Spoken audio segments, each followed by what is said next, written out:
Maliyɛnw an ka foli ni tanuni bɛ aw bɛɛ lajɛlen ye a mana kɛ diɲɛ fan o fan k'a fɔ aw bɛɛ ye an n'a denkɛ a n'a balimakɛ de don Mamadu Sidibe alias Gandi Malien an bɛ aw ka émission préférée kɔnɔ émission min ni an b'a wele espace de vérité n'o ye tiɲɛ kɛnɛ ka jamana kodɔnnaw wele mun n'a faamuyalen don mun cɛsirilen don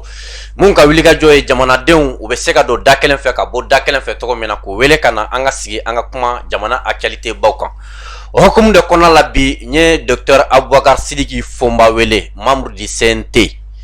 bi Abubakar Sidiki weleli kunba kelen pe de b'a la ka sabu kɛ kunu n'o bɛnna avril kalo tile 21 ma Dr Sogel Kogala Mayiga n'ale ye jamana premier ministre ye a tun bɛ CNT maaw ɲɛfɛ. Dr Abubakar Sidiki Fonba a kumana kunu CNT la a kumalen fasoden fanba Mali kɔnɔ ani Mali kɔ kan o ko Dr Abubakar Sidiki Fonba k'a ye analyse min kɛ a ye fasoden ɲumanya kɛ a ye CNT ka baara kɛ a y'a dɔn ka fɔ ale ye jamanadenw ka représentant de CNT kɔnɔ a ye jamana kɔnɔdenw ka hakilina fɔ non seulement a ka analyse a ma boli critique dɔrɔn kan a y'a kɛ critique kɛ en même temps fana yɔrɔ min fana la ni baara bɛ ka kɛ a ye Dr Sogel a y'a félicité o yɔrɔ la. Aw kɛra mɔgɔ caman ye kunu mun ye an wele ka fɔ an ka Fonba an ka wele an n'a ka sigi ka kuma nin ko in na parce que kunu CNT kɔnɔna la jamana kɔnɔden bɛɛ sigira ka a lajɛ an ye intervention dɔw mɛn mun kɛra a ma diya jamana kɔnɔdenw ye dɔw fana diya jamana kɔnɔdenw ye an ko bɛɛ lajɛlen bi ka rôle dɔ kɔnɔ ni Ala sɔnna démocratie nafa ye nin ye an ka sigi ka fɔ kɛ sigi ka fɔ o ye damu ye bi ani Dr Abubakar Sidiki Fonba an bɛna ɲɔgɔn sɔrɔ nka sani an ka ɲɔgɔn sɔrɔ an bɛ foli fanba di an ka sponsor officiels ma a dɔ ye produit Garant ye n'ale PDG ba ye Bama Dramera ye ka se boisson énergétique Iber ma ka bɔ o yɔrɔ la ka se agent de voyage Al Omra mɔgɔw n'o ye Silelakaw ye an bɛ foli lase u bɛɛ lajɛlen ma an bɛ min ɲini aw fɛ video in na a ye cœur bila commentaire la aw kana ɲinɛ ka cœur bila ni aw bɛ ka video lajɛ aw to ka commentaire la a ye cœur bila cœur bɛ se ka kɛ sababu ye video in an mago bɛ min na video in ka se ka stabiliser a bɛ se ka kɛ parce que u bɛ ka video ninnu signaler tuma caman kumakan mun bɛ ka fɔ jamana kɔnɔdenw ka yeta n'u ka faamuyali o de bɛ ka fɔ mais min ye jamana jugu ye min ye faransi a n'a nɔfɛmɔgɔw ye olu b'a dɔn an bɛ ka kunnafoni jɛlen di u bɛ ka kɛ sababu ye ka video in ka a signaler signaleli fanga mana bonya a bɛ se ka kɛ sababu ye video bɛ supprimer a bɛ se ka kɛ sababu ye connexion bɛ taga video yɛrɛ a tɛ suit ka ɲa a kɛcogo la donc a ye cœur bila n'a ye cœur bila a bɛ basigi a ye a bisimila a ka émission préférée sanfɛ n'o ye espace de vérité n'o ye tiɲɛ kɛnɛ Dr Abubakar Sidiki Fonba i ni ɲantuma anba ani ɲankuma somɔgɔw bɛ di tɔɔrɔ si t'u la o de baasi la baasi foyi tɛ Docteur folikan jumɛn de b'i bolo k'a se maliyɛnden bɛɛ lajɛlen ma Mali kɔnɔ ani Mali kɔ kan bon n bɛ tasi bila kɛ ka taa mɔgɔ minnu tanyana Maliko la an bɛ sunkalo la an b'a tile 10 laban na an ka duwawu cɛya ka hinɛ an ka su la ka se ka jamana in ka bɔ degun kɔnɔ jamana in bɛ ka bɔ degun min kɔnɔ autorités ka baara dɔrɔn tɛ duwawu de bɛ ka kɛ ani an yɛrɛ ka cɛsiri donc an bɛ jamanadenw fo la ka maliyɛn de la diaspora fo kosɛbɛ kosɛbɛ Gandi Malien k'i yɛrɛ fo i ka cɛsiri la donc mɔgɔ kulo b'an na an b'u bɛɛ fo ka ɲini an k'an bolo di ɲɔgɔn ma sabula jamana foyi t'an bolo ni Mali in tɛ donc o de ye n ka folikan ye. Dr Abubakar Sidiki Fonba an b'i wele plateau sanfɛ ka caya nka Dr kunu CNT depuis waati min na ani Sogel bɛ discussion na fo ka discussion ban 18h waati Dr ne ka téléphone a ma jɔ ka sababu kɛ appel message WhatsApp message normal mɔgɔw bɛ ka wele Mali kɔnɔ ani diaspora la an y'a ye ani Sogel ye ɲɔgɔn sɔrɔ CNT kɔnɔ kunu a kɛra débat ye kuma cayara kosɛbɛ nka Dr ka intervention senfɛ fasoden caman ye wele ko olu tun b'i lamɛn olu tun b'a dɔn faso kanu b'i la ko mais olu tun t'a dɔn faso kanu b'i la ka se nin niveau in na ka sababu kɛ mun ye i ka critique kɛ i ka proposition kɛ yɔrɔ min fana la félicitation k'a ka se ka kɛ i ye premier ministre i y'a n'a ka gouvernement i y'a maa bɛɛ lajɛlen félicité Docteur ko k'i wele ka na i k'i da dɔn Sogel ka weleli la kunu CNT kɔnɔ i ka se ka ɲɛfɔli kɛ a la gouvernement ka baara min fɔra dɔw bɛ k'a fɔ ko 3/10 comme on dit renvoi de don ko ni an bɛ école la Docteur k'i da dɔn nin ko in k'a tɛntɛn bi kosɛbɛ Mali kɔni kɛ dɛmɛbaga bɛɛ ka taa journaliste kunda ka taa activiste kunda ka se chroniqueur ma fo ka se videoman ma Docteur a bɛɛ ko k'i fo kunu I ka kuma kan kɛra tare ngoni ala sɔnna bi ne yɛrɛ fana b'a wele a ma temps min sɔrɔ ka kuma sentɛ la k'a ka kumakan bɛɛ fɔ k'a ka hakilina bɛɛ yira fasodenw na n b'a wele ka na bi a ka sigi plateau b'a a bolo wagati min ka d'a ye o ni Sogɛl ni ɲɔgɔn cɛ Goran bɛ baara min na Goran sera ka min kɛ Goran ma se ka min kɛ i yɛrɛ ka yeta ye min ye Goran ka nin wagati nin kɔnɔna la docteur k'i da don a bɛɛ lajɛlen na ka se k'a ɲɛfɔ fasodenw ye fasodenw ka se ka faamuyali sɔrɔ a la o ye welekun fanba ye bi docteur. D'accord Gani a diyara n ye donc n bɛ n ka kuma daminɛ min na Sogɛl ka notation ni mɔgɔ min ko 3/10 peut-être a tigi tɛ se calcul mathématique la sinon Sogɛl ka notation est 8,71/10 soit 17,42/20. Docteur Aboubakar Sidiki Fomba c'est-à-dire ni ye analyse kɛcogo ye voilà c'est-à-dire n bɛna mun f'i ɲɛna mɔgɔw tɛ se bilan dira baara min kɛra ni ɲɛ b'o la sisan o ye 21% ye 21% soit 33 n'i y'o 21 points soit 33, quelques pourcents mais baara min n'o fana daminɛna n'o bɛna ban a bɛ fɔ o ma ko mun réalisation bɛ sen kan o ye 53% ye o de bɛ fara ɲɔgɔn kan o de y'a ka bilan ye donc 53 plus 53% plus 33 et quelques pourcents o de bɛ bɛn 8,71% ma 87 sur 100 ma 87% ma soit 8,71/10 n'i bɛ fɛ ka na 10 la soit 17,42/20. Docteur ni ye analyse ye bɛɛ lajɛlen ka nin yɔrɔ in faamu kosɛbɛ docteur Saga ka ko calcul faamu parce que calcul bɛ ka caman échappé sisan voilà donc ka n'i ɲɛna ta calcul la ne ko n ye so 21 jɔ so 30 so 53 o daminɛna e bɛ se ka kɛ n'a fɔ k'o tɛ yan o bɛ fara jumɛn kan o kɔni ne ko ko tɛ kabako don so 21 o banna ou bien n ka so jɔ la kɛmɛ sarada 33 ani buruburu o bɛ n bolo mais mun ma ban fɔlɔ o ye so 53 ye bon n'a fɔra ko i ka baara ko k'a jateminɛ baara in bɛ ta jateminɛ jumɛn na wala i ye mun daminɛ o bɛ bila kɛrɛfɛ yan o tɛ bila kɛrɛfɛ donc o bɛ fara dɔ in de kan donc o la 33,3% n'i y'o fara 53, buruburunin kan o de bɛ bɛn 87,10% ma soit la note de Sogɛl c'est un bon élève noté 8,71/10. Excellent. O tɛ excellent o ye excellent ye excellent a tɛ fɔ o ma ko o kɔni maître bɛ se k'olu fɛ en tout cas i mana kɛ cogo o cogo i bɛna bien kɔnɔna ou bien à bien ou bien assez bien i mana ta cogo o cogo en tout cas o bilan tɛ se ka kɛ bilan médiocre ye bon mɔgɔw ka analyse don maintenant an ka b'o la n bɛ fɛ mɔgɔw ka mun faamuya kunu Sogɛl welelen n'i y'a ta a bila hukumu kɔnɔ an ko de n ko question d'actualité o bamanankan ye mun ye ko kuma min bɛ maaw nɛn kan nin wagati in na n'o de bɛ ka fɔ ka caya k'an ka kumaw kan sur le plan d'action donc plan d'action kuma mun bɛ ka caya bi a ye na an ka kumaw kan mais o ni an bɛna plan d'action fɛnɛ ka évaluer olu fɛnɛ tɛ kelen ye pour que k'o faamuya n'an kun bɛ fɛ ka Sogɛl ka plan d'action de évaluer ka orienter an bɛ Sogɛl de bila fɔlɔ a ye baara min kɛ n'o o gafe in filɛ nin ye ale de bɛna o kalan anw ɲɛna fɔlɔ ka ban pewu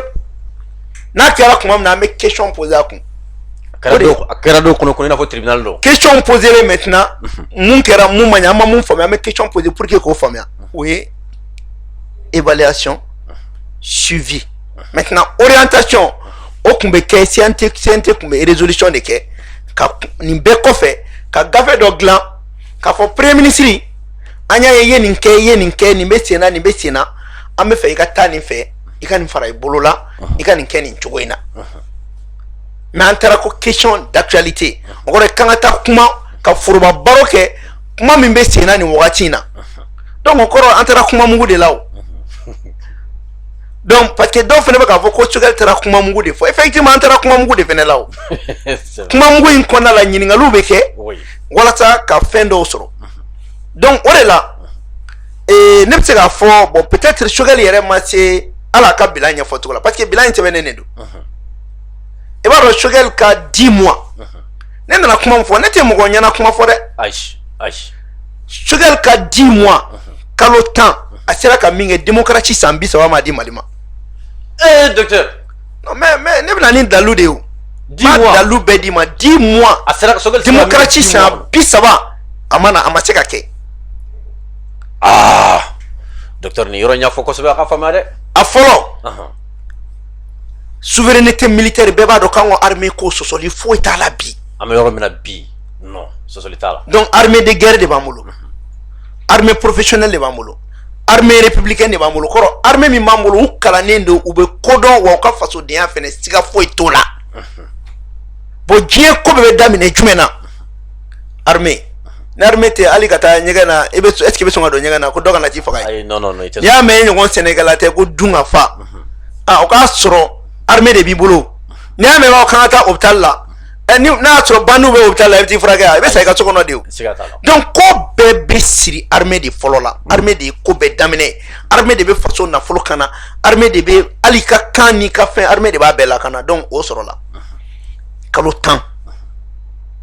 Wa o armée sɔrɔla cogo di n bɛ fɛ k'o ɲɛf'i ɲɛna. I b'a dɔn baara dɔ de kɛra mun tɛmɛna maliyɛnw ɲɛnɛ ma mais mɔgɔ caman b'a la kɔlɔsi quoi. N'i ye baara in jateminɛ an kun bɛ ka baara kɛ de i b'a fɔ ko triangle.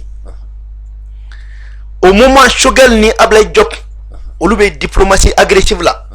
ka France bila a ka minɛn kɔnɔ k'a yir'u la k'aw bɛ min na a tɛ ko dɔn ka tɛmɛ anw kan aw bɛ tan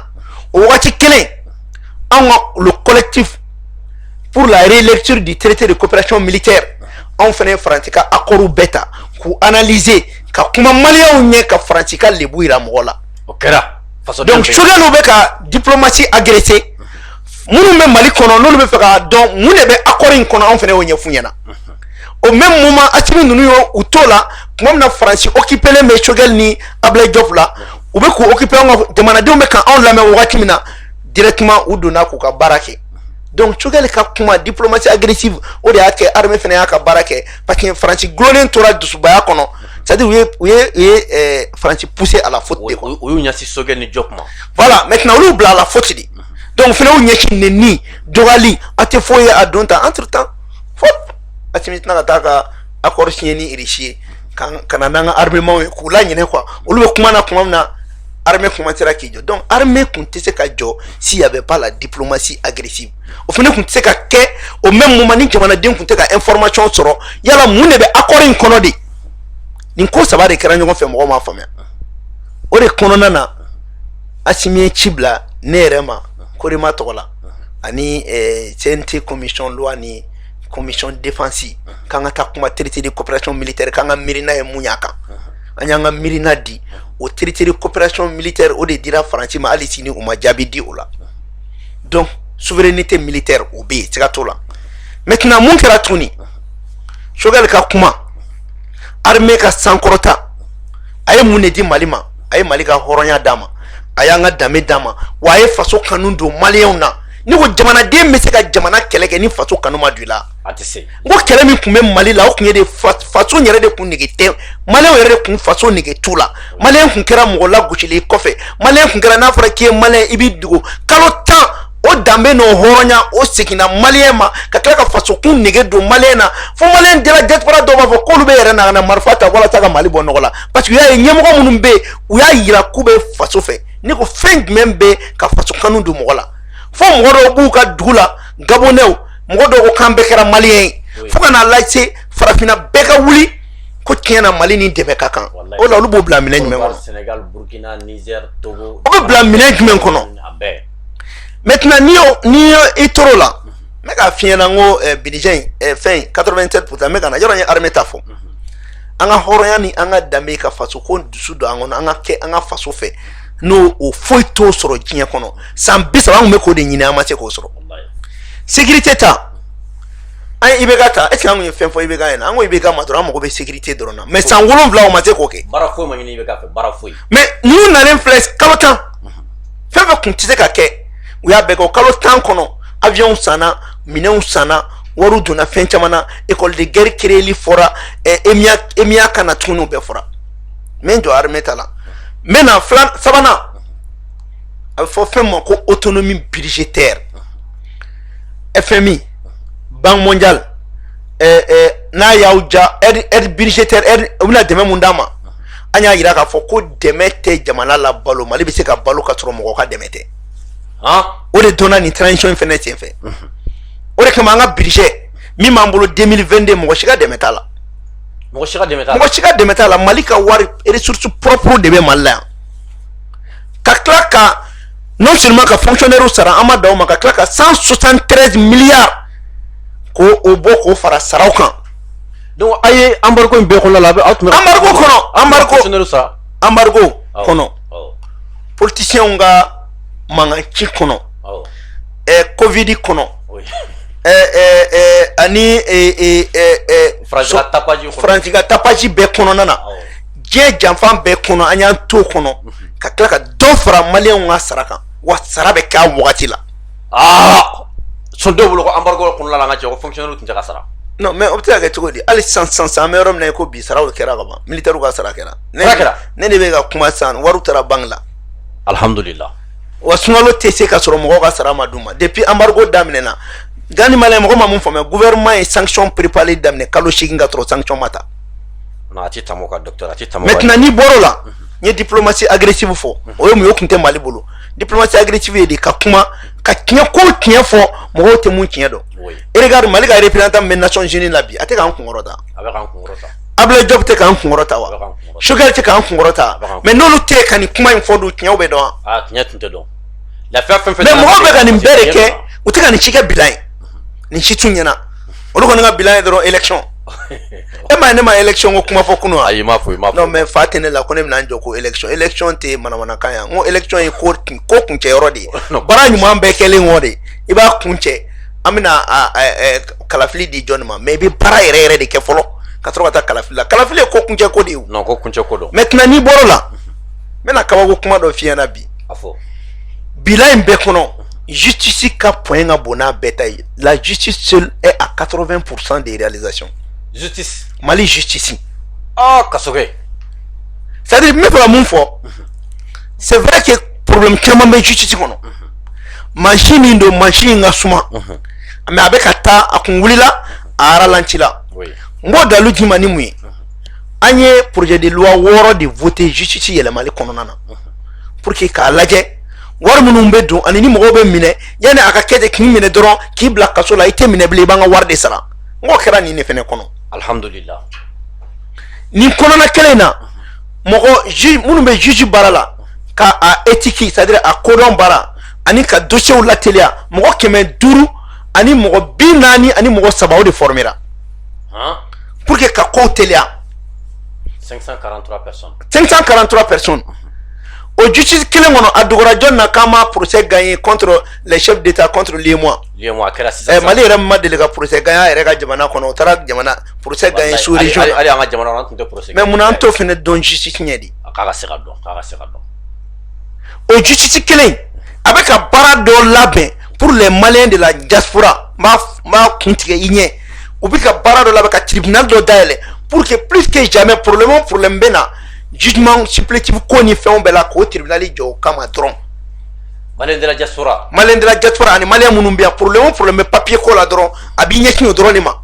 les modifications fɛn o fɛn n'o ye gɛlɛya ni nɔgɔya ye tellement que ko cayara o projet bɛ sen na hali k'a da Bakari Togola ka procès ka se ka na o bɛɛ tɛ mɔgɔ a bɛ transparence yira a tɛ transparence yira maintenant dossier les 10 11 12 juillet mɔgɔw ma minɛ a la wa a tɛ sen na mais a bɛ na o n'i bɔra yen autonomie administrative o ye jumɛn ye k'i ka jamana k'i yɛrɛ ta ye n b'o baara de kan o de kama carte nina an bɛ ka bɔ a la o de kama carte d'identité biométrique n ye tout ka question poser Choguel kun a k'a fɔ bɛɛ ɲɛna ko an ka données k'a bɛ héberger Mali de la yan mais carte nina données kun bɛ min n k'a bɛ France a bɛ France de bolo o tɛ souveraineté administrative ye mais o bɛɛ kɔfɛ ministre de l'administration territoriale a bɛ ka baara mun kɛ projet de loi minnu bɛ yen n bɛ min f'i ɲɛna i bɛna ye vision kura bɛ di Mali ma an bɛ yɔrɔ min na bi kɛlɛ bɛ yɔrɔ o yɔrɔ la Mali la militaires de bɛ ka former pour que ka taa sous préfet ni préfet kɛ a fɛn kɛ jamana bɛ se k'i yɛrɛ sɔrɔ préfet ni préfet caman fengera mais o dɔrɔn tɛ lɔw bɛ ka kalan non seulement Mali bɛna wolo sɛbɛn sɔrɔ a yɛrɛ la mais o dɔrɔn tɛ dɛ Gandi Malien bɛna min f'i ɲɛna k'i ye maire ye ko i taara k'i bɛ jamana k'i sago ye o banna dɛ pewu non u kun kɛlen bɛ ka sariya dɔw ta hali gouvernement tɛ se ka maire lawuli ten mais sisan maire i bɛ lawuli bien bon don n'a nata maire bɛ lawuli i b'a dɔn kun y'an ka ko kɛ cogo min na o taara texte minnu ta c'est comme le médecin légiste administrateur kun bɛ ten de c'est-à-dire médecin légiste ye mun ye médecin min ka baara ye ni saya kɛra saya kɛlen kɔrɔ kɔ ale bɛna kow jateminɛ ka sɔrɔ ka papiyew k'a la k'a di pour que u ka jateminɛ kɛ n'a ko bɛ laban mun na an kun bɛ ka taa ten na a bɛ fɔ o de ma ko le contrôle a posteriori o ye ka jamana faga de ye o ye ka jamana ka monopole de minɛ a la o an bɛ b'o kɔnɔ baara bɛ sen na fɛnɛ donc baara caman bolodalen bɛ mun bɛ jamana bɔ nin kɔnɔ Mali ka cette frontière si kun lakanalen tɛ mais bi an ka cette frontière bɛɛ labɛnnen don ka école créer pour que ka sous-préfet kalan o kɛra nin transition in de fɛ pour que a kana ko baba kumana kana na ci ta kɛ foro sɛnɛ dɔrɔn ye ou bien a kana dɔrɔn ko baba kumana bɛ yen nɔ kumana nin bɛ yen ale tɛ ka fɛ mais i bɛ jateminɛ kɛ bi an ka sous-préfet minnu bɛ yen an ka administrateur civil fɛn bɛ Mali la bi wala u bɛ ka baara dɔ kɛ a ka bɔ hakili ma u t'u yɛrɛ bonya mɔgɔ ma wa ni taara yɔrɔ yɔrɔ i bɛ taa n'i kɔnna dɔrɔn i b'u sɔrɔ yen c'est-à-dire jamana kurajɔ mɔgɔ kura tɛna koyi a b'aw jogo yɛlɛma de ne tɛ an ka sous-préfet dɔn i b'a fɔ ma k'a bɛ k'i yɛrɛ kɛ baba kumana ye u bɛɛ majiginnen don u bɛɛ bɛ taa population kɛrɛfɛ wa ni population mago jɔr'o la min na o b'o kɛ n ka laɲini y'o de c'est vrai gɛlɛya dɔw bɛ yen mais olu bɛ corriger donc n'i ye k'a f'i ɲɛna Gandi Malien n'i ye nin bɛɛ jateminɛ i bɛna ye k'a fɔ Choguel a ka gouvernement u ye Mali kunkɔrɔta u ye Mali sankɔrɔta anw ye projet de loi dɔw ta pour que pollution ka yɔrɔ nɔgɔ i b'a dɔn k'i kan ka ɲangi a la o loi bɛ yen an ka patrimoine aquatique an ka ji kɔnɔfɛn k'olu protéger olu loi an y'olu fɛnɛw ta o mais a bɛɛ tɛ transition yan mais fana mun f'i ɲɛna dɔrɔn i k'o faamuya kunun baro in mɔgɔw ma a faamuya. Oui, mais docteur Sane an ka taa ɲɛfɛ fɔlɔ Choguel ye kuma damadama fɔ fasodenw ma faamuyaliba sɔrɔ kuma mun na a kuma dɔ ye Choguel y'a jira k'a fɔ Mali tɛna na bɔ CEDEAO la a kuma dɔ fana ye Choguel k'a y'a jira k'a fɔ wari min ye an ka wariko ye k'a fɔ k'an bɛ bɔ CFA la k'an ka wari créer an yɛrɛ ye Choguel y'a jira o fana o tɛna na kɛ a sabanan ye jumɛn ye Choguel y'a jira k'a fɔ ko MINUSMA ka mandat k'a bɛ na renouveler bon a ka d'an ye i ka se ka dɔ fɔ Choguel ka ninnu na sinon fasodenw ma faamuyaliba sɔrɔ a ka nin kumakan ninnu na. Voilà, mais mun ye nin interpréter o de ma faamuyali kɛ question jɔn de y'a posé ne min ye question posé ne bɛ jaabi faamuya o Choguel m'a fɔ abada ko an ka monnaie tɛ créer Choguel ko fɔnba i ye question min posé an ka monnaie ko kan an bɛ ka jateminɛw kɛ an ye wari fɔlɔ mun dilan n'o kɛra Modibo Keyita ka temps na o lagosira lagosi cogo mun ye ani wari yɛrɛ kan ka dilan ni miirina minnu ye an ye olu jateminɛ ni ko n ye jateminɛ a n'a tɛ kɛ ye kelen ya ayi olu tɛ kelen n bɛ min fɔ maliyɛnw ɲɛna Choguel ka kuma yɛrɛ de b'a yira ko baara yɛrɛ de bɛ ka kɛ nin kan mais a tɛ se ka taa fɔ kɛnɛ kan k'i jɔ k'an bɛ na an ka wari dilan ka sɔrɔ a ma kɛ o ne ye n t'u ka question in posé ni Choguel yɛrɛ kun ko ne ma kunun ko fɔ ma an bɛ ka na an ka wari dilan ne tun b'a fɔ n ko ne ye Choguel bila. I tun b'a fɔ k'i y'a bila non ne b'a bila kuma in bɛ to tan de min mɔgɔ bɛ bali ka mun ye o b'a ye projet de loi bɛ na CNT la o nalen kɔ aw de b'a fɔ ɲɛna ko projet de loi nana an ka monnaie bɛ na créer o y'a bannen alhamdulillah ne ye question in tugu k'a poser de mais a tɛ se ka jaabi foyi d'a la ni a bɛ nin de fɔ min ye MINUSMA ye Choguel ye kuma curuma dɔ fɔ mɔgɔw tɛ kuma de lamɛn quoi n'olu kɔni b'u pro kuma kan ten dɔrɔn k'a ko MINUSMA tɛ taa Choguel ko n'i ye jateminɛ kɛ ko MINUSMA yɛrɛ ko min b'ale sécuriser o ye Faransi de ye an ma Faransi gɛn yan Allemagne ma ko ni Faransi tiɲɛ k'olu bɛ taa wa ɔ ni min kan k'i sécuriser n'o tiɲɛ e laban ye mun ye laban taali ye a ka sɔrɔ k'a fɔ la k'a mana kɛ cogo cogo ko a ka mandat in b'a nɔ la pour le moment Choguel tɛ se ka ko mandat tɛ renouveler ten ka sɔrɔ ale kan ka baara minnu kɛ ale ma tila o bɛɛ la mais kuma dɔ de fɔ pour que ka mɔgɔw sɔn hakili la k'a fɔ MINUSMA bɛ taa n'a yɛrɛ ka sɔrɔ hali a ma gɛ. Oui, i n'a fɔ France ta kɛra bɛɛ ɲɛna. Pour que mɔgɔw k'a faamuya MINUSMA ka chapitre 7 a nana kun jumɛn de la a nana parce que kɔn ka armée de tɛ se ka anw sécuriser mais ni armée bɛ se k'an sécuriser kaban la finalité de la MINUSMA. Non tiɲɛ yɛrɛ la ɲininkali man kan tɛ ka k'o yɔrɔ la tuguni. O tɛ kelen ye filanan gouvernement ko ka MINUSMA ko ka min don MINUSMA ka baara la MINUSMA tɛ k'o don a ka baara la n'a tɛ k'o don a ka baara la a laban ye mun ye. A bɛ taa. Bon mɔgɔw ka baara kɛ ni hakili ye quoi u kana na taa don ka maliyɛnw décourager u ka faso kanu na ka na kɛ ko maliyɛnw ko MINUSMA ka taa ko gouvernement ko MINUSMA kana taa c'est pas vrai au contraire MINUSMA population de b'a lataga population de b'a yira MINUSMA la i ti yan anw kama i nana k'i bɛ anw minnu laban anw t'i fɛ population jɔyɔrɔ de don gouvernement yɛrɛ jɔyɔrɔ tɛ fɔlɔ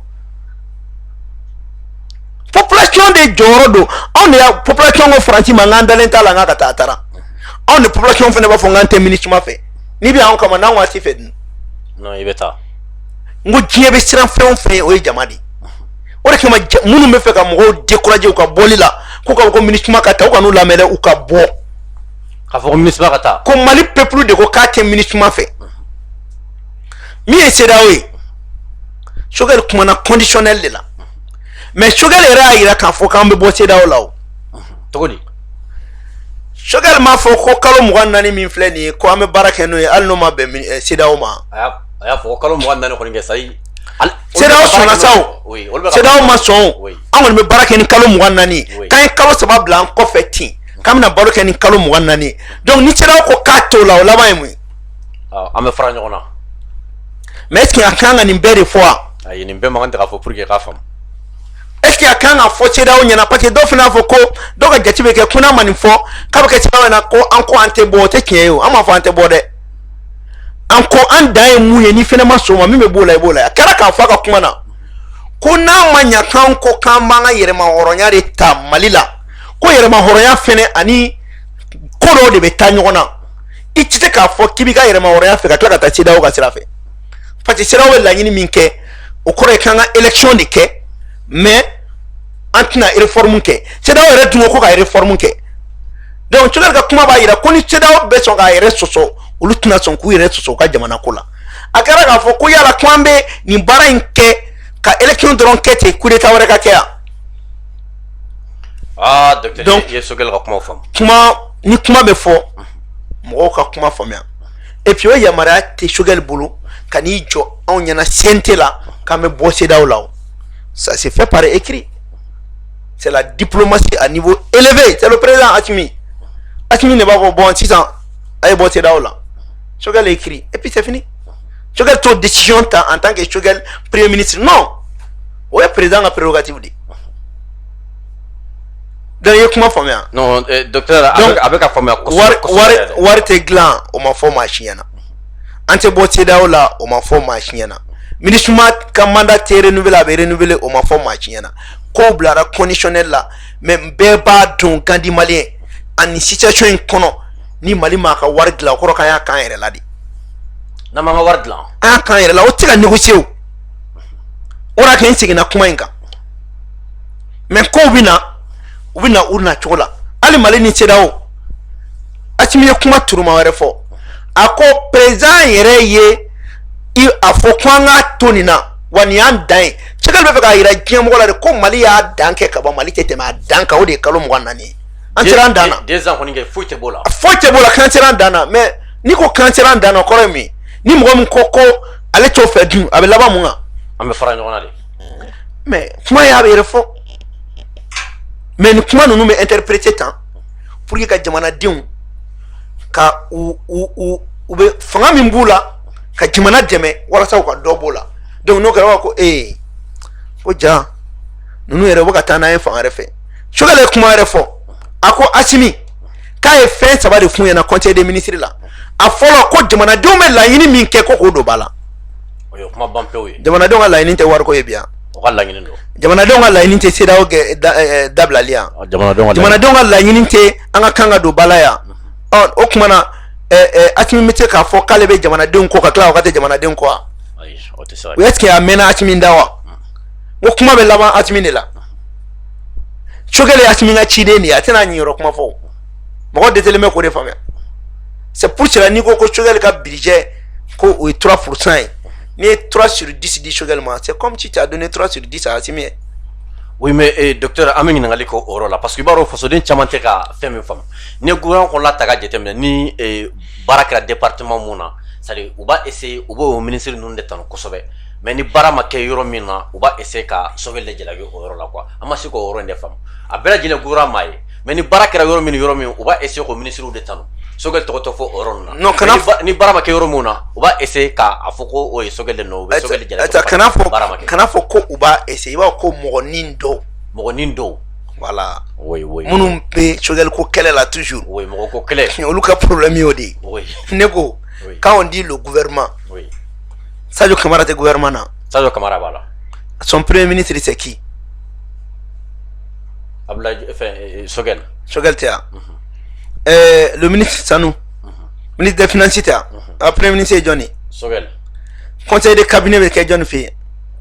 Abta premier ministre de fait. Nous conseil de cabinet qui est fait. Abta premier ministre fait. Projet avait validé. Nga aka validé nga avec le premier ministre de fait volo. Me fait mon ko famia.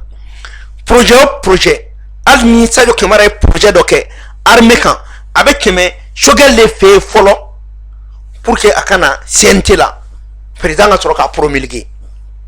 École de guerre mon kerera nga bo primature de là. Ka soroka ta CNT là. Mais ministre de la défense ka barado. Donc gouvernement nga bara tega bo gouvernement nga bara la quoi. Et tega foko Choguel le premier ministre ko ka bara ba dama. Fait que le gouvernement kono. Ayanga yerema horonya soro. Ayanga honneur soro. Ayanga dignité soro. Armée kera armée gani malais. Gouvernement ne ka barado. Oui. Sadio Kamara bola, Choguel bola, ministre de la santé bola, ministre du culture bola. C'est un travail collégial bel jedo. Oui. Wa a récité fene CNT nyuma la parce que CNT ba projet ma oteke. Oui. Donc c'est qu'on bonyo wana chodi. Oui. Bon mo mo jatike e ba fo mi adron ko te jamana fonctionnement ne nyedo. Oui. E ma ne ko ngo Assimi grâce à sa volonté personnelle. Oui. On a pu avoir une armée de guerre, une armée professionnelle. Oui. Et bon cordon parce qu'il y avait Foko le chef d'état, chef suprême des armées. Donc armée be relevé aller de là directement. Aller de prendre des guerres mounou fo obédi chef d'état-major ma obodo bala. Ni stratégie mo min fara. Stratégie ma fali kere Assimi nedo. Ni mo beta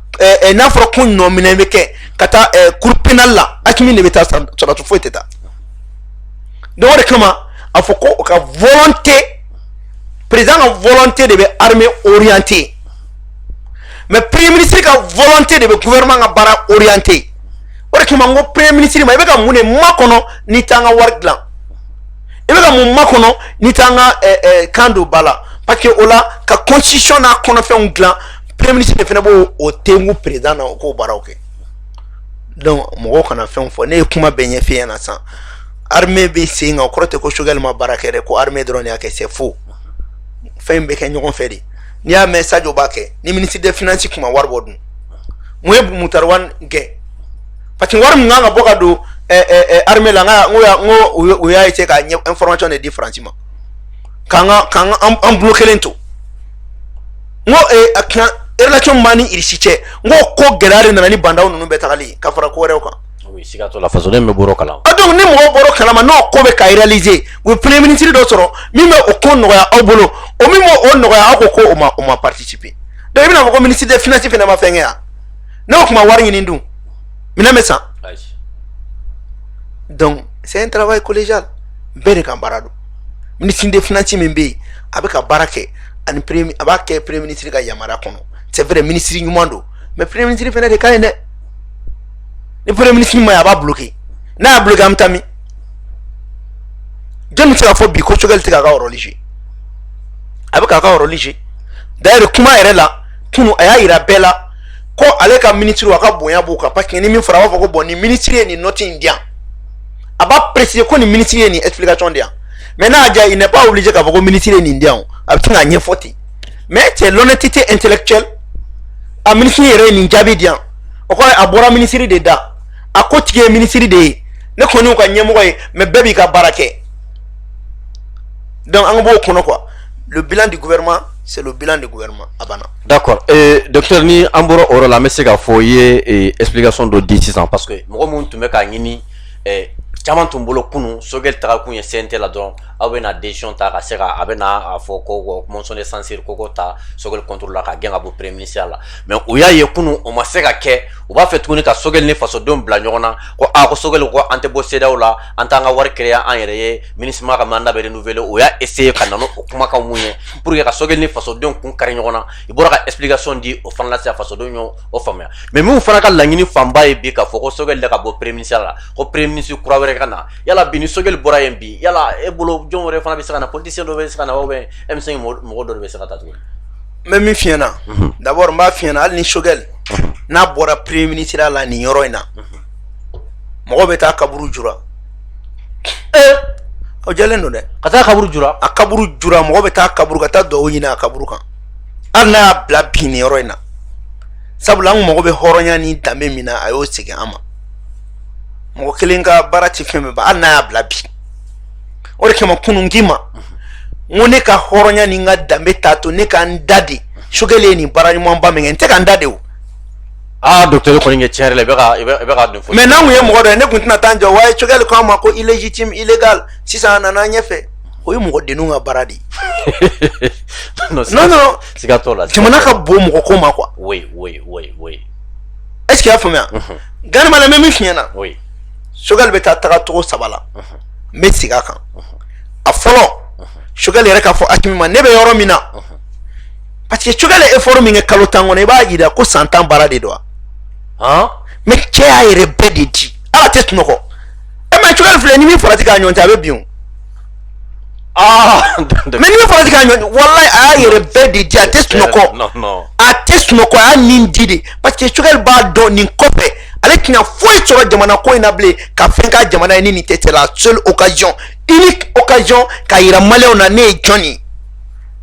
wa sogɛli bɛ kuma o kuma fɔ a b'a ni dalilu de fana di il est cohérent constant maintenant ni sogɛli bɛ bila n'a ko n sɛgɛnna fura t'o la o ou bien n'a man kɛnɛ fura t'o la o ou bien a tun k'a fɔ sogɛli e ye faso kuma bɔ ka faso nege don fasodenw na mais ne mago bɛ nin projet in réaliseli la n bɛ fɛ ka mɔgɔ wɛrɛ ta o b'o kɛ mais hali o la n bɛ kuma min f'i ɲɛna fo ka taa fɔ ko dugukolo melekera Asimi t'i bolo bɔ sogɛli kɔrɔ dɛ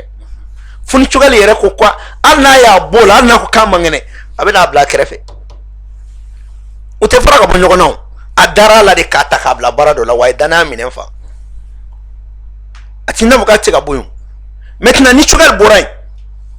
n bɛ min kɔni f'i ɲɛna n bɛ segin o kan M5 mɔgɔ si tɛ ta M5 tɔgɔ la o banna pewu ni mɔgɔ mɔgɔ b'a la ko ni sogɛli taara k'an bɛna taa tuguni k'a lajɛ comité stratégique M5 a ye mɔgɔ wɛrɛ tɔgɔ di ayi après assise nationale kɔfɛ o tɛ yen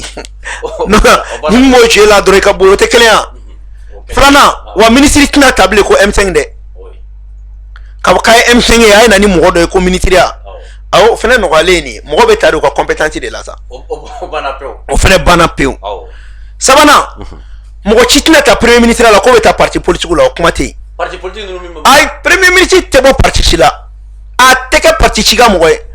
ala ko jigi bɔ o banna olu de m'a fɔ tan olu da de m'a fɔ ko politique mɔgɔ ma ɲi premier ministre la ayi mɔgɔ ko politique mɔgɔ da ma ɲi a la mais sogɛli m'a yira la k'a fɔ ko ja politique mɔgɔ bɛ se k'a kɛ wa mais sogɛli kɔfɛ nin transition kelen in na wa ayi politique mɔgɔ tɛ ta bilen ayi o kana n'u bɛ taa fɛn fɛn kɛ u ka to kɛ o banna pewu an t'an da don kuma fila la bilen o ne yɛrɛ ye politique mɔgɔ ye dɛ o de y'a kɛ ne y'a fɔ Gani hɔrɔnya kuma kisɛ kelen a ka fisa ni caman ye ne k'i ma fɔlɔ n ko a ka di ne ye militaire ka kɛ Mali président ye transition ye n y'a fɔ bi n y'a fɔ sini n b'a affirmer wa Asimi filɛ nin ye k'a yira ko n ka kuma ye tiɲɛ ye n kɛra k'a fɔ n k'a ka di n ye militaire ka kɛ assemblée ɲɛmɔgɔ ye parce que n'i y'a k'an politique mɔgɔ ye n'i y'i bolo nugu in d'an politique mɔgɔ ma an b'a minɛ f'i kaman kɔrɔ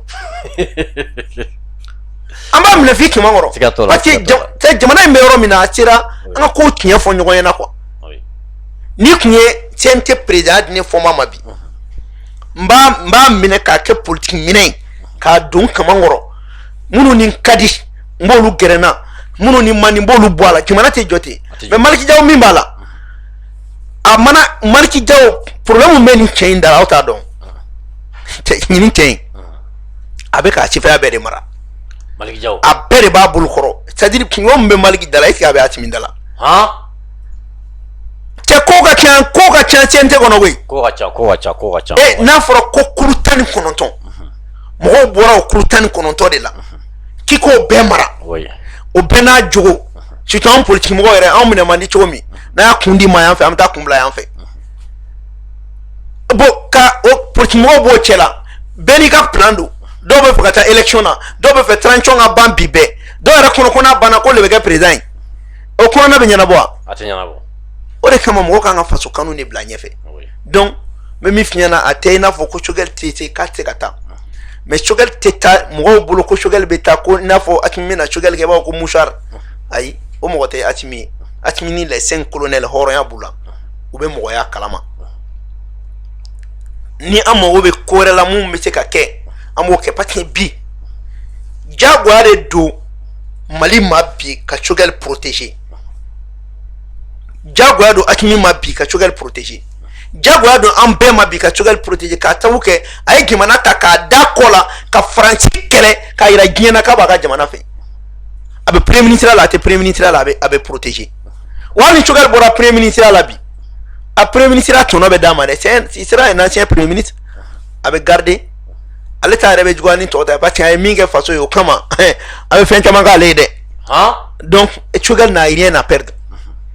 au contraire munu be bulbul la ko chogel kana olu de joro benela mais gani ni bela ne be min fo président ngana ni shila me folo chogel kata chogel kana kana idado kuma irela na be talike aka gekmineke na be mugominta aka gekmineke ni bila ni mugominta ni franchi kebe chodi na chewo chega premier ministre ni nationalité française ba bolo dron na mi kolo chuba bi ba obekla ka free il faut pas akana ngo chita premier ministre la double nationalité mo ngombolo ni double nationalité ba bolo aka nationalité kele et renoncer surtout double nationalité côté mais nationalité française m'a précisé nationalité française akana ngo chita ni wakati na ko ke premier ministre o côté ko nationalité française be munu bolo côté Mali fere parce que ni kuma fo mo ta fo me oui giri kuma fo de ni kuma en kole mu akan ya tigi yere de makwa parce que ni France ga nationalité bi bolo ubi to kwa ubi nyegwa ube ko be kila kunye ko tigi yere de sauver parce que amerom na titan France ka bolo kaba be bana u pele yere do ka guerre yere de ke pour ga ngadu golo nana ha wallahi ala kan ankisi donc ala kan kisi donc no be abe jakimne de ke ko sebe akan mo mta aflana akin kanga jakimne ke ko sebe akerfe mo kola gani mala ne ma fongo mo mo mena barala ngo expérience tout là de oui mais à Kemambe expérience de mauvaise gestion ne bula ils ont l'expérience de la mauvaise gestion c'est-à-dire ou mena boîte in kono même misali damaro dima anga ke sa Lamine Sedou aga fokale mo be sanu ko kibaro yala aga ta mo ro nyini ko luka ale conseiller kale ladi sanu ko ka mali be ti yere soro tugumi mali ba ta mo min fe ko ka ladi o be boîte in kono korole anglo gold be o sara kerefe ale to don oni mo be ka barake est-ce que o be ladi li nyumanda ale ma ngata nungo lawa ay attention ministre sanu o ka fo ka be fe ka yele madu anga economy tabolo la mo munu me boîte kono korole no lu be burburuni ndo soro est-ce que be mirina ro di ale ma mimbe oluka soro balewa non mi meta malikura yeta donc ibina ye ka fo malikura ateka abetse akeni korole ndoro ye kwa korole nyuma umbeta ko lu seketike ku laje do fene be ibina ni mo were we ko luka experience laje ete akimina malikura ke mo krombe korole o ibe ka servi aye atete servi mais aka o servi ti kono ale ma tika na ni yele mafoye mais na ta yele ma na le tika le tika kuma kura fe non yele ma haklan tale la blend kono haklan tale la blend boni ni fo do ba fene ko chogal fene ko kunye mo koroba do mais chogal a approuvé quand faut lui il mérite la confiance sans mentir bon mo wara fene be lui a approuvé ko confiance kanga daw ka mais ni faut pour que ka jetino ke atamana atum flex ça avec le comité de suivi des assises nationales de refondation naba mugota akanata ko karta mena barala re aka ta mɔgɔ minnu bɛ refondation ko kalama mɔgɔ minnu b'a dɔn refondation ye mun ye mɔgɔ minnu bɛ ni hakilina kuraw b'u la c'est à dire qu'ils ont des idées d'innovation an b'a kɛ tan kɔrɔlen ayi mais an ka nin fɛnɛ lajɛ kɛ ne m'a lajɛ e b'a dɔn cogo di mais a kun bɛ tan kɔrɔlen de n'a min faratɔ la a ka comité de suivi a baara bɛ tila ka k'a bolo fu ye a kana mɔgɔw ta ten a ye karisa ta nin an ka mɔgɔ ye a ye karisa ta a k'a kɛ ka concours kɛ k'u ta k'u lajɛ ka critère caman don a la i n'a fɔ a b'a kɛ cogo min na kɔrɔlen et que au comité de suivi n'u kan ka san 5 kɛ a ka papier dɔ yira k'a fɔ u ka mandat tɛ yɛlɛma fo san 5 hali n'ale tɛ hali ni président kura nana fo san 5 ka dafa wa n'a bɛ falen a bɛ falen ni min ye a k'o fɔ sinon ale bɛ bɔ yen dɔrɔn ni mɔgɔ dɔ nana o temps kɔnɔna la o bɛ ninnu sama ka bɔ yen o b'a sɔrɔ baara dɔ kan ka k'u bolo o ma laban donc u ka jateminɛ kosɛbɛ mais en même temps u ka jateminɛ kɛ o comité de suivi yala a ka baara tɔ fɛnɛ bɛna kɛ mun ye parce que n'u ma CNT yɛlɛma ka kɛ assemblée constituante ye il faut que comité de suivi a ka pouvoir dɔ d'u ma mun b'a to u bɛ se ka constitution baara fɛnɛ kɛ parce que n'a ma ɲa ko olu de bɛna kuma dɔw bɔ assise nationale kan a ka kɛ mɔgɔ ye minnu ni olu bɛ jamana kura faamuya mais olu fɛnɛ bɛ jamana kura kan ka taa da min na u b'o dɔn u b'a dɔn k'an ka sanu kan ka kan ta ye u b'a dɔn ko an ka kan ka don ba la u k'o baaraw kɛ mais n'a taara mɔgɔ dɔ ta tubabu jɔn dɔw ta an ka kan tɛ don ba la dɛ a tɛ don ba la a tɛ don ba la laɲini caman fɔra a bɛɛ bɛ tila ka taa kɛrɛfɛ o bɛ tila k'a fɔ k'ale de y'a fɔ k'u k'a fɔ kuma bɛ rattaché ale yɛrɛ la donc n bɛ fɛ k'olu fɛngɛ fɔ mais yanni an ka kuma bila i ye banque mondiale ka papier ko ka wari tigɛ Mali la banque mondiale y'o fɔ mun na o ye FMI i ye BAD fɛnɛ ta ye ko ka wari tigɛ Mali la i b'a dɔn ko solution bɛ nin na solution b'a la foyi ma kɛ Mali la solution tɛ mun na docteur ni solution jumɛn ye Gani maliyɛn ko ko bɛ ka kɛ Mali la dɔw ka kuma ye fɔlɔ ko Mali isolera o ye dɔw ka taɲini kuma ye quoi k'an bilara an dan ma mais n'i ka baara ni e kɛ ko e bɛ k'i yɛrɛ ye e tɛ bila i dan ma mun na n bɛ kɛ n yɛrɛ ye e kɔni bɛ bila i dan ma o wa i bɛ bonya i dan ma fɛnɛ o diyagoya ye maintenant sisan solution ye mun ye kuma o kuma ne b'a fɔ n ko la loi 04/051 portant organisation de la défense du territoire o ye sariya kisɛ dɔ de ye min bɛ yamaruya di Mali ma n'a bɛ guerre kɔnɔ mɔgɔ ka sɔrɔ bɛɛ kɛ jamana ta ye fɔlɔ fo ka taa bɔ guerre kɔnɔ ni ninnu ye sanction ta an kama k'u tɛ wari d'a ma BAD ko k'a tɛ wari di wari tɛ ka sɔrɔ aw dun ka entreprise étrangère bɛ yan ka sanu bɔ yan Asimi bɛ décret dɔ de ta conseil des ministres la ko Mali sanu foyi tɛ bɔ Mali dugukolo kan bilen non docteur i bɛ ka nin kuma in fɔ a mɛnna wallahi maintenant n'a ko Mali sanu foyi tɛ bɔ Mali dugukolo kan mɔgɔ minnu bɛ se ka na sanu ko Mali la société raffinage a kɛra mun bɛ aéroport la o a kɛra minnu bɛ yen a n'u bɛ bɛn a la bon sanu ninnu fɛn fɛn an y'a bɛɛ minɛ a ci tɛ bɔ Mali da fɛ sanu biritilama tɛ bɔ mais n'a bɔra fɛnɛ an bɛ bɛn a la kɛmɛ sarada 91 o ye Mali ta ye 51 o ye Mali ta ye aw ta ye 49 ye o 51 min ye Mali ta ye Mali b'o sanu de k'a ka wari garantie ka wari dilan yɔrɔnin kelen i bɛ ka nin kuma fɔ docteur a mɛnna yɛrɛ de quoi a mɛnna yɔrɔnin kelen bon n'an y'o kɛ sisan n'an ko ta k'an ka sanu tɛ bɔ ko société étrangère bɛ k'u tɛ bɔ n'an ka sanu ye banque mondiale ka laɲini ani BAD ka laɲini a kun ye de ka lamaloya lase Mali ma pour que investisseurs bɛɛ ka boli ka bɔ Mali la n'a ye nin sariya ta sisan investisseurs bɛ na an bɛ ɲinɛ FMI ni banque mondiale kɔ Gani n bɛna fɛn dɔ f'i ɲɛna i b'a kalama ko Algérie san 30 de filɛ nin ye FMI tɛ k'u financer Algérie FMI ka foyi tɛ Algérie olu nana ka kɛ i n'a fɔ no FMI ka fɛn tigɛra Mali la mais min f'i ɲɛna FMI banque mondiale les institutions de Bretton Woods la a dabɔra de k'i bila jɔnya la i ka jamana kɔnɔ nafa foyi t'a la n b'a fɔ Choguel n'a ka gouvernement ɲɛna u ka fɛɛrɛ dɔ yɛrɛ ɲini nin ka k'an bɔlen a FMI ko yɛrɛ la pewu c'est-à-dire jamana baden bɛ diɲɛ kɔnɔ mun tɛ FMI ka wari sɔrɔ mais sira ma d'a ma Irisiw ma sira d'a ma ka ban an tɛ taa o bloc la an ka taa bloc in na an tɛ taa o bloc la mun na t'o bloc la i k'i ka wari dilan a ka don bloc kɔnɔ i ka kɔɔri bɛ yen i ka sanu bɛ yen i ka dugujukɔrɔ fɛn camanw bɛ yen lithium bɛ yen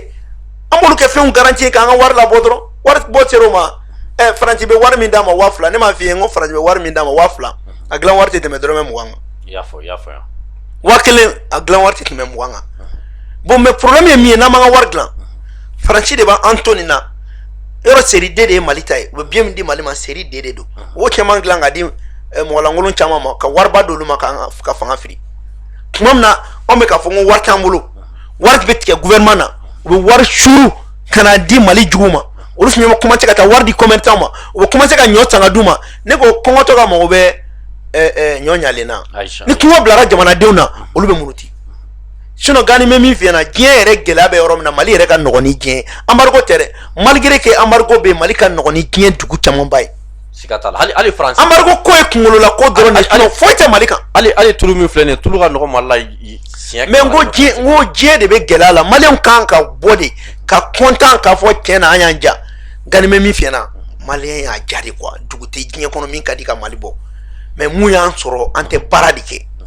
an bɛ fɛ ka bɛɛ sunɔ nɔgɔya la o de kama ni FMI ni Banque mondiale n'u ka dɛmɛ taara a ka taa n y'a f'i ɲɛna n ko fu a bɛ ɲɛnɛminɛjan de kɔnɔ wa n'o y'i sɔrɔ i tɛ bɔ nɔgɔ la siga t'a la wallahi siga t'a la donc vraiment c'est pour que k'o fana ɲɛfɔ mɔgɔw k'a faamuya donc minnu bɛ ka taa fɔ ko Choguel ko an tɛ bɔ MINUSMA la an tɛ bɔ nin na k'u kana mɔgɔw kunkolo tiɲɛ dɛ Choguel da m'o fɔ mɔgɔ tiɲɛ na Choguel ye kuma bila conditionnel de la condition kɔrɔ de k'a bɛ sɛmɛ fɛn dɔ la donc o kɔrɔ ye kow bɛ na d'ailleurs hali sini même pas normal gouvernement ka t'i jɔ mɔgɔw ɲɛfɛ ka tin k'a fɔ ne de ye question in poser a jaabi dira ne min ma ne b'a dɔn fɛnɛ jaabi min bɛ yen ne y'a faamuya fɛnɛ jaabi min dira c'est motivant mais n b'a dɔn kow bɛ nalen maliyɛnw kana décourager dɛ ninnu fanga mun bɛ yen a bɛ ko dɔ dogolen to k'o kɛ kuma bɛɛ tɛ fɔ kɛnɛ kan mais minnu bɛ yen a bɛ na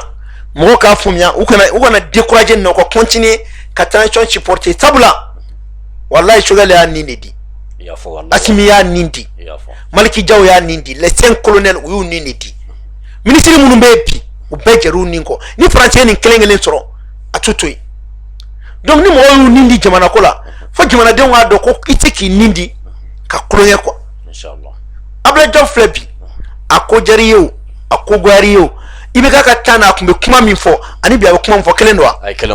donc o kɔrɔ ko diplomatie bɛ dépend président de la donc Abdoulaye Diaw bɛ ka kuma ni Assimi da de ye Choguel fana bɛ ka kuma ni Assimi da de ye donc an k'o faamuya an ka fɛnw bila o minɛn kɔnɔ an ka bɔ Choguel ko kɛlɛ la Choguel ko kɛlɛ tɛ yen foyi tɛ yen n tɛ Choguel ko kɛlɛ kɛ ne ti fɛn la ne bɛ Mali ko kɛlɛ de la. non i bɔra mɔgɔ ko kɛlɛ ko kito kɛ voilà d'accord docteur ka kuma kuncɛ kuma n bɛ segin k'a fɔ maliyɛnw ɲɛna baara mun kɛra kalo 10 in kɔnɔ a baara ɲɔgɔn ma deli ka kɛ san 30 kɔnɔ n bɛ segin a kuma kan a ma kɛ san 30 armée kun t'an bolo san 30 juru de bɛ don an na k'an ka fonctionnaire sara a kɛra b'a fɔ ko budget kun t'an bolo sisan budget b'an bolo san 30 Mali ka hɔrɔnya a n'a ka danbe o de kun lagosira mais bi maliyɛn bɛ content n'a yɛrɛ ye k'ale yɛrɛ ye maliyɛn ye san 30 Mali kun ma diplomatie sɔrɔ min bɛ taa tiɲɛ fɔ kɔfɛ mɔgɔw ɲɛna san 30 ka loi kuraw ta ka justice lasegin kɔfɛ k'an ka wariw lana o kun ma kɛ san 30 sinon an bɛ se k'a fɔ depuis san 60 carte administrative kun tɛ Mali la wolosɛbɛn kun t'an na donc sisan wolosɛbɛn bɛ ka k'an na baara caman bɛ ka kɛ donc mɔgɔw ka min faamuya ko diɲɛ kɔnɔ n'i ye sécurité sɔrɔ ka ban sécurité tɛ se ka kɛ 30% ye o c'est comme n'i ko Choguel ma ko 3 sur 10 ko a ye min kɛ sécurité la mais ni sécurité tɛ jɔnni bɛ kɛ yen Marebugu bɔra yen Farabugu bɔra yen Mura bɔra yen dugu libéré la e bɛ se k'o bɛɛ ta hadamadenw ɲin bɔli dugu ba joli seginni k'o bɛɛ kɛ 3 sur 10 ye donc c'est pour dire que n bɛ segin a kan n'i ko i bɛ Choguel noter Choguel a 8,71 sur 10 soit 87,10 sur 100 87% ou 17,42 sur 20 o de y'a ka notation ye. D'accord, merci beaucoup docteur. An b'i yɛrɛ fo bi ka nin analyse ninnu tiɲɛ yɛrɛ la a diyara fasodenw ye kosɛbɛ fasodenw ye faamuyaliba sɔrɔ a la fana an b'a fɔ an ka nin émission kelen a bɛ diviser radio islamique la Kolokani Daɲɛ FM Nara olu fana b'a diviser fo ka taa se Cikan FM ma Kɔlɔnjɛba bi Bugunigaw fana ka wele sera ma radio so dɔw bɛ Buguni mun y'an wele ka fɔ labɛnnen dɔ ka se ka émission in ka se ka diviser u fɛ ni Ala sɔnna an n'olu fana bɛ na kuma an b'a fɔ Ala ka an bɛn a ɲɔgɔnna wɛrɛ ma wasalam.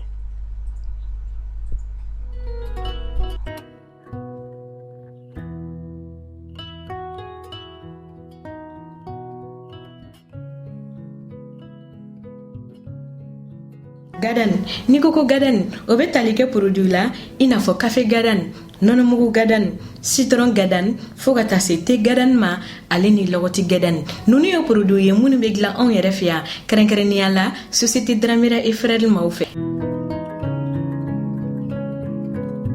Ni mɔgɔ min mago bɛ nin produit ninnu na i bɛ se k'i senfa biribiri ka se boutique la mun tɔgɔ ye ko boutique 711 711 ale carilen don Bamako fantan ani naani bɛɛ lajɛlen de la ni o fana ye société Dramera et Frères maaw ka boutique ye kɛrɛnkɛrɛnnenya la fɔlɔfɔlɔ o bɛ tali kɛ Alde Bamako kɔnɔna na ni e b'a fɛ ka i to i sigiyɔrɔ la k'u wele i bɛ se ka weleli kɛ nɛgɛjuru sira la mun bɛ tali kɛ 76 14 19 19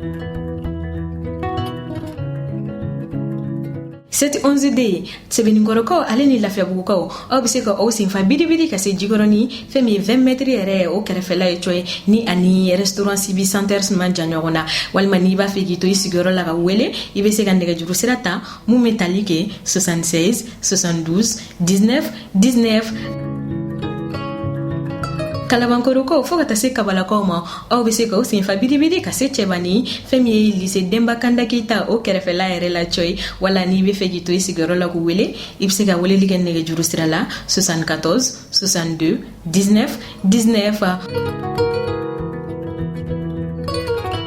o tɛ a bannen Banangabugukaw aw fana bɛ se ka 711 maaw lasɔrɔ nɛgɛjuru sira la mun bɛ tali kɛ 79 91 19 19 ni Banangabugu ta ni o bɛ lycée Ibrahim Mali yɛrɛ kɛrɛfɛ yɛrɛ coyi o ma dan produit gadan dɔrɔn fɛnɛ ma fɛn min ye produit wɛrɛ caman ye o bɛ sɔrɔ u ka yɔrɔ la mun bɛ tali kɛ malo bɔrɔw fo ka taa se nɔnɔmugu bɔrɔw la jus kɛrɛnkɛrɛnnen ɲumanw o bɛ u ka yɔrɔ la ale ni boisson dumanw fo ka taa se savon ma deodorant ɲɛgɛn kɔnɔna ale ni mɔgɔninfin yɛrɛ kasa jago duman nin bɛɛ lajɛlen bɛ sɔrɔ u ka yɔrɔ la fɛn min ye mayonnaise petit matin ye o bɛ yen fo ka taa se moutarde dumanw ma ale ni petit pois nin bɛɛ lajɛlen de bɛ sɔrɔ u ka yɔrɔ la.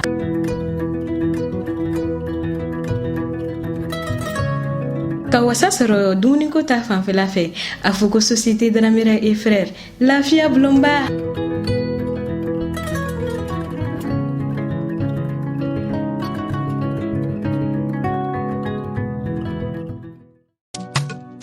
Supermarché Abiba Market. Supermarché Abiba Market mawte yoro dugulina. Olu sigiyɔrɔ bɛnnen don Ɲamakɔrɔ cité UNICEF ma. Fɛn min u ni Cité des enfants yɛrɛ man jan ɲɔgɔn na. Station Total kɛrɛfɛ yɛrɛ coyi. N'i ko Supermarché Abiba Market, a fɔ an mago bɛ se magoɲɛminɛn misɛnnin fɛn fɛn ma. Nin bɛɛ lajɛlen bɛ sɔrɔ u ka yɔrɔ la. U ko an musolakaw ka lafiya, ko o de ye olu ka laɲini ye. O de hukumu kɔnɔna na sa, sogo la sagonin kɛrɛnkɛrɛnnen ɲuman o bɛ sɔrɔ u ka yɔrɔ la. Ka san dɔrɔn ka taa kɛ daga la. Fɛn min ye u nana an lafiya tobili minɛn ko o fɛnɛ ta fanfɛla la dumunimɔminɛn ɲumanw nin bɛɛ lajɛlen de bɛ sɔrɔ u ka yɔrɔ la mɔnikuru lasagolen fo ka taa se magɔrɔniw ma o ni malo kɛrɛnkɛrɛnnenw bɛɛ lajɛlen bɛ sɔrɔ u ka yɔrɔ la wa ko i ye so furan ko k'a jɔsi ko kasagɛlɛnin b'i ka so kɔnɔna na ayi o banna Supermarché Abiba Market maaw fɛ yen nɔ fɛn min ye kasadiyalan ɲuman deodorant dumanw ye ɲɛgɛn kɔnɔna ale ni sokɔnɔnaw kama fɛn min ye fauteuils bɛɛ lajɛlen ni yɔrɔ bɛ a la o b'u fɛ yen nɔ ka hadamaden yɛrɛ fɛnɛ kasadiya a fɔ Supermarché Abiba Market maaw fɛ yen o ma dɔn o fɛnɛ dɔrɔn ma dɛ fɛn min ye minfɛn sanumanw ye u bɛ u fɛ yen nɔ minijiw b'o la fo ka taa se boisson énergétique ani an ka sukirori dumanw ma nɔnɔkɛnɛw b'u fɛ yen nɔnɔkumu sukoromaw bɛɛ lajɛlen de bɛ u ka yɔrɔ la. N'i bɛ fɛ k'i to i sigiyɔrɔ la ka nɛgɛjuru banban ka Supermarché Abiba Market maaw lasɔrɔ i bɛ weleli kɛ 78 68 17 68. Supermarché Abiba Market an lafiyara.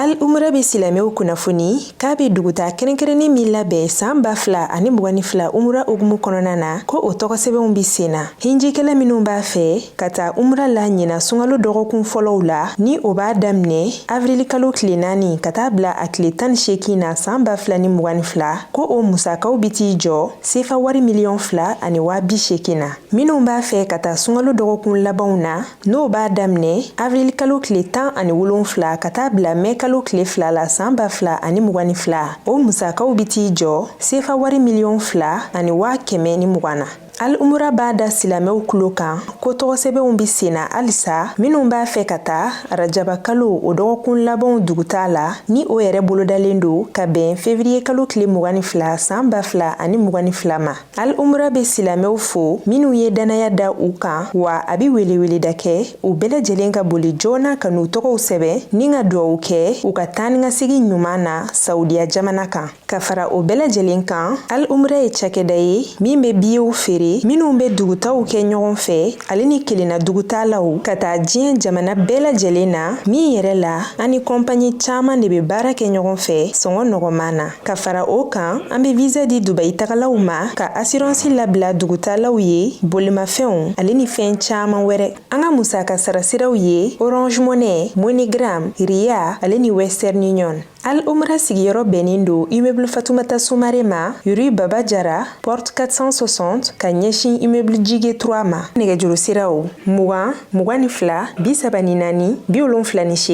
20 22 24 72 walima 64 28 28 15 66 78 88 68 66 77 51 juru walima 76 15 77 84. An ka email alomrabas@yahoo.fr. An ka bɔlɔlɔsira http://alomra.com.